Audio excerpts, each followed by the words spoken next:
하늘성이의 러브스토리.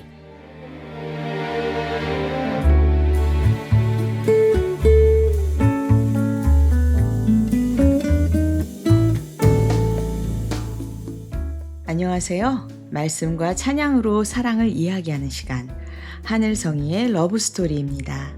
저는 찬양하는 사람 하늘성입니다. 이 묵상은 복음충신교회 조용호 목사님의 매일 성경 말씀 묵상을 바탕으로 저의 묵상을 함께 나누고 있습니다.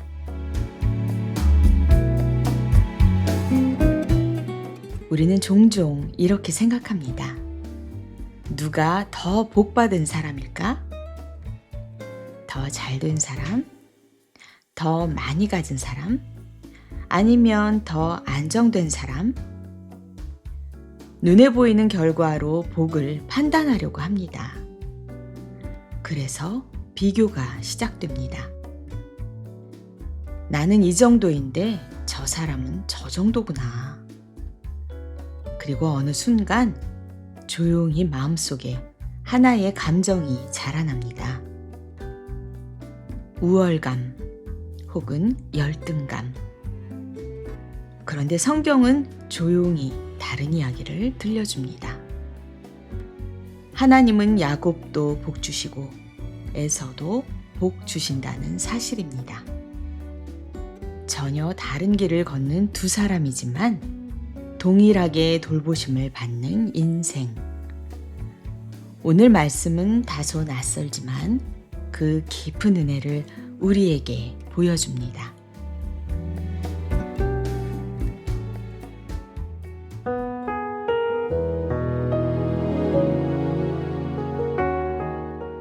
오늘은 창세기 35장 23절부터 36장 8절 말씀. 이스라엘이 되었고 에서도 복 주신다. 레아에게서 얻은 아들은 야곱의 맏아들 르우벤과 시므온과 레위와 유다와 이사갈과 스불론이다.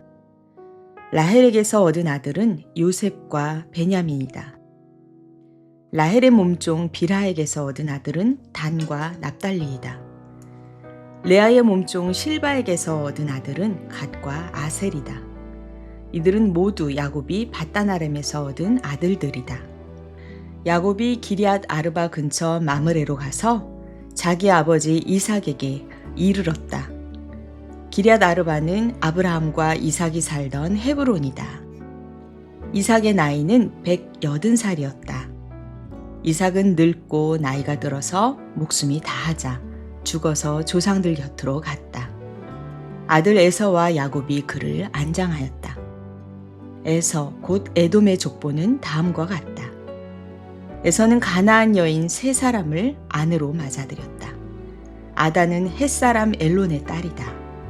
오홀리바마는 히윗 사람 시브온의 딸 아나에게서 태어났다.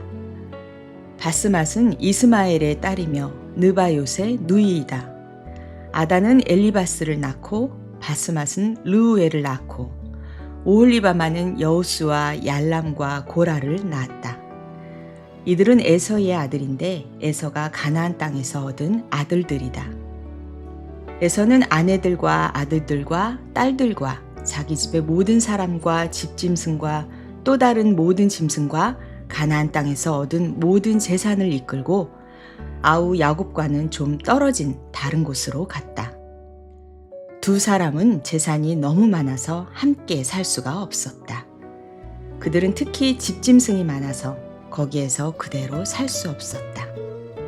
그래서 에서 곧 에돔은 세일산에 자리를 잡았다.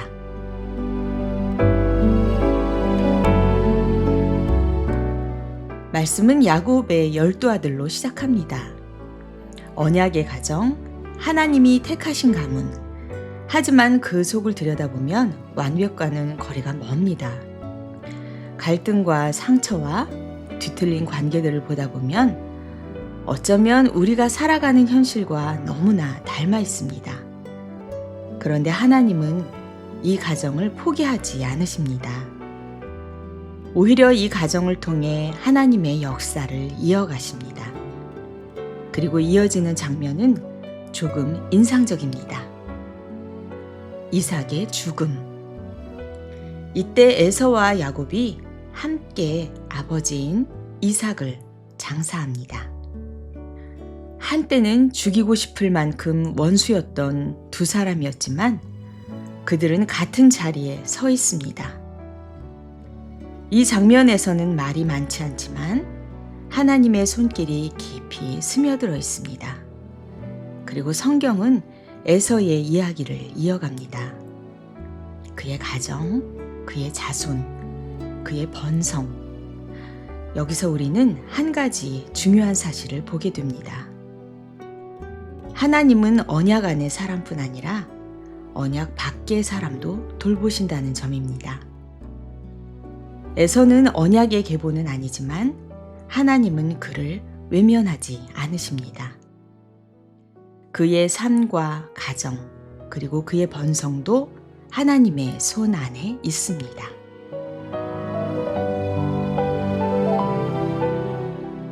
오늘 함께 나눌 찬양은 강원명의 흔적입니다.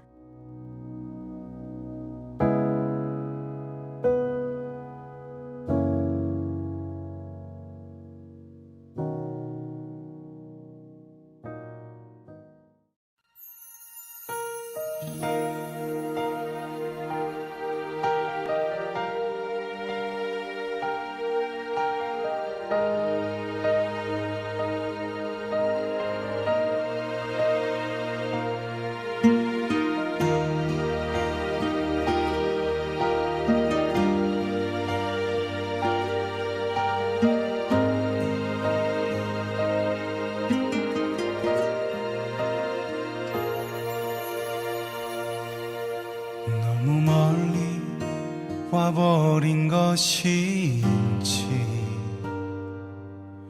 돌아보아도 예수의 흔적 보이지 않아. 내 삶의 한 자락이라도 예수의 흔적이, 그분의 흔적이. 혼자서 걸어가는 길을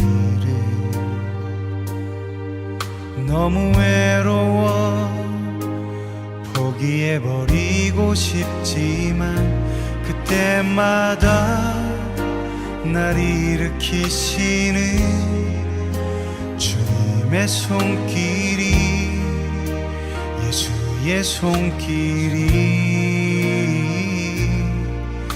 나를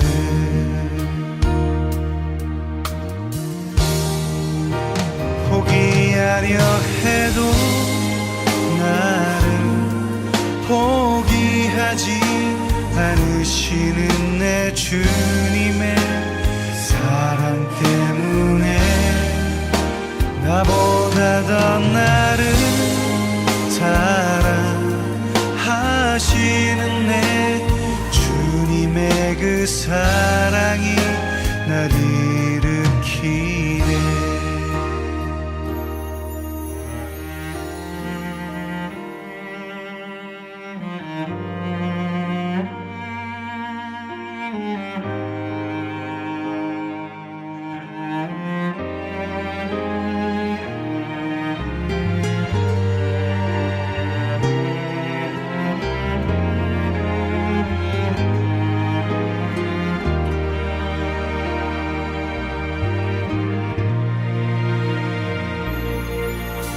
혼자서 걸어가는 길을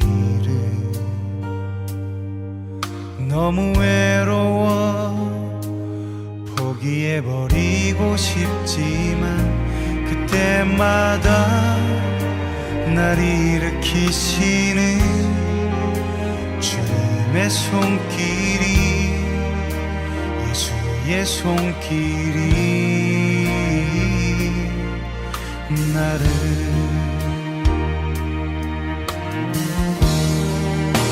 포기하려 해도 나를 포기하지 않으시는 내 주님의 사랑 때문에 나보다 더 나를 사랑하시는 내 주님의 그 사랑이 날 일으키네. 포기하려 해도 나를 포기하지 않으시는 내 주님의 사랑 때문에 나보다 더 나를 사랑하시는 내 주님의 그 사랑이 날 일으키네. 그 사랑이 날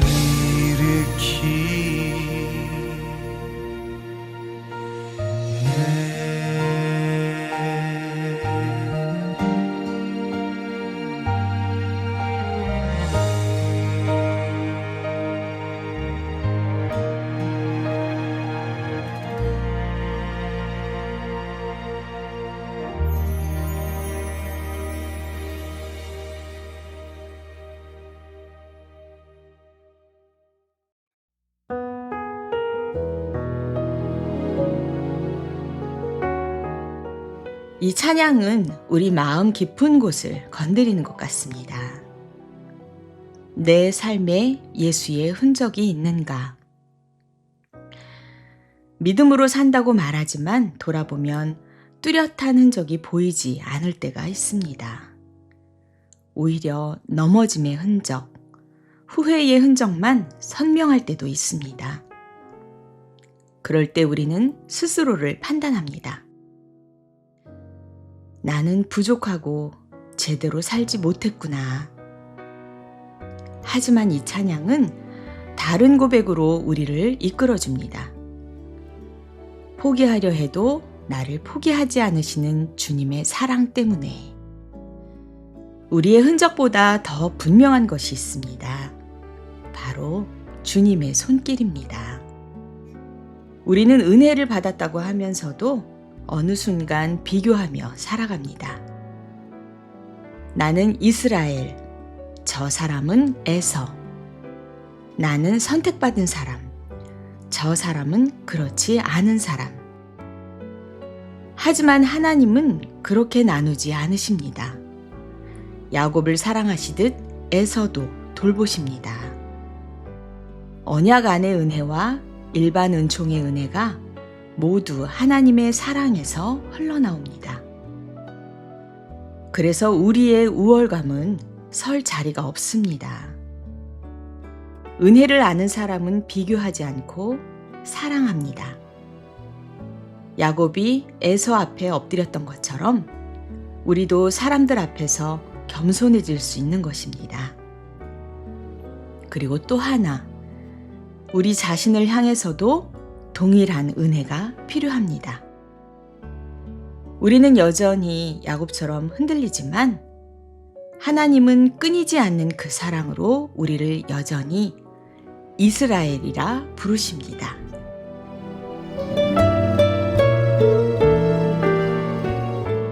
사랑하는 여러분, 혹시 지금 자신을 비교하며 지친 상태로 계신가요? 혹은 누군가를 바라보며 마음이 불편해지고 계십니까? 그렇다면 이 장면을 떠올려 보십시오.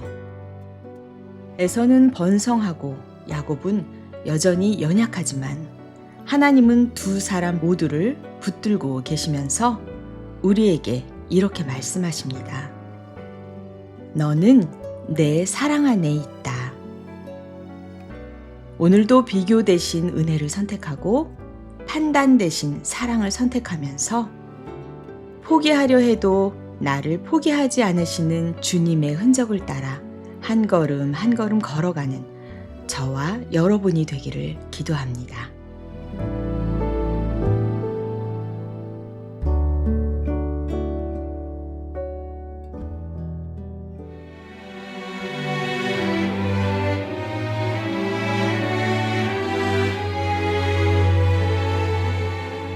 지금까지 하늘성이의 러브스토리, 저는 하늘성이었습니다.